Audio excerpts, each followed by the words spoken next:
दोस्तों, आखिर कौन था महाभारत काल का सबसे शक्तिशाली योद्धा जो पूरे महाभारत युद्ध को 3 दिन में समाप्त कर सकता था, जिसे मारना अर्जुन या फिर पांडवों के बस की बात नहीं थी। और ये बात खुद भगवान श्री कृष्ण ने दुर्योधन को बताई थी। आइए जानते हैं आखिर कौन था महाभारत काल का सबसे शक्तिशाली योद्धा। लेकिन उससे पहले यदि आप हमारे चैनल पर नए हैं तो चैनल को सब्सक्राइब अवश्य करें। दोस्तों, वैसे तो महाभारत काल में कई शक्तिशाली योद्धा थे, पितामह भीष्म, द्रोण, अर्जुन और कर्ण, लेकिन इनमें कोई इतना शक्तिशाली नहीं था जो पूरे युद्ध को 3 दिन में समाप्त कर सके। पितामह भीष्म की बात करें तो भीष्म बहुत शक्तिशाली योद्धा थे, जिन्होंने अपने दिव्यास्त्रों के दम पर अपने गुरु परशुराम को भी पराजित किया था। लेकिन पितामह भीष्म ने महाभारत युद्ध के दौरान अपने शक्तिशाली दिव्यास्त्रों का उपयोग पांडवों पर नहीं किया, लेकिन अर्जुन ने पितामह भीष्म को छल से मार दिया था। भीष्म की मृत्यु के बाद कौरव सेना का सेनापति द्रोणाचार्य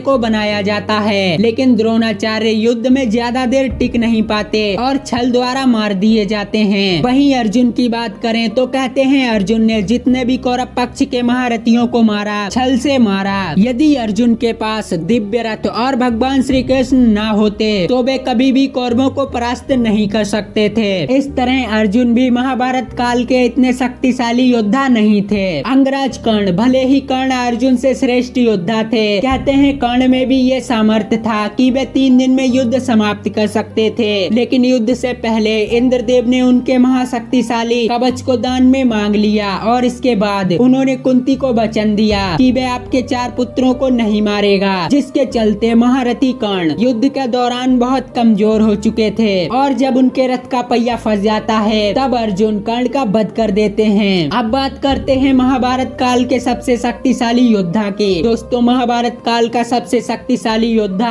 अश्वत्थामा थे। कहते हैं अश्वत्थामा काल, क्रोध, यम और भगवान शिव के अवतार थे। यदि अश्वत्थामा को पहले ही कौरव सेना का सेनापति बना दिया जाता तो वे 3 दिन में युद्ध समाप्त कर देते, क्योंकि ये बात खुद भगवान श्री कृष्ण ने दुर्योधन को बताई थी। जब दुर्योधन अपनी अंतिम सांसें गिन रहा था तब भगवान श्री कृष्ण उसके पास जाते हैं और उसे बताते हैं यदि तुम युद्ध के पहले दिन ही पितामह भीष्म को छोड़कर अश्वत्थामा को अपनी सेना का सेनापति बना देते तो तुम कभी भी इस युद्ध में पराजित नहीं होते और तुम 3 दिन में ही युद्ध समाप्त कर देते। दोस्तों, अश्वत्थामा भगवान शिव के अवतार थे और वहीं भगवान श्री कृष्ण भगवान विष्णु के अवतार थे। इसीलिए अश्वत्थामा की मृत्यु नहीं हुई और युद्ध समाप्त होने के बाद भगवान श्री कृष्ण ने अश्वत्थामा की मणि निकाल ली और उन्हें कल की अवतार तक धरती पर भटकने का श्राप दे दिया। कहते हैं धरती पर जब कल की भगवान का जन्म होगा तब अश्वत्थामा उनके साथ होंगे और शत्रुओं का विनाश करेंगे। दोस्तों, इस तरह अश्वत्थामा महाभारत काल के सबसे शक्तिशाली योद्धा थे और ये बात भगवान श्री कृष्ण स्वयं जानते थे, क्योंकि अश्वत्थामा भगवान शिव के अवतार थे। तो दोस्तों, आज की ये खास जानकारी आपको कैसी लगी हमें कमेंट में जरूर बताएं और वीडियो पसंद आई हो तो चैनल को सब्सक्राइब करके बेल आइकन अवश्य दबाएं।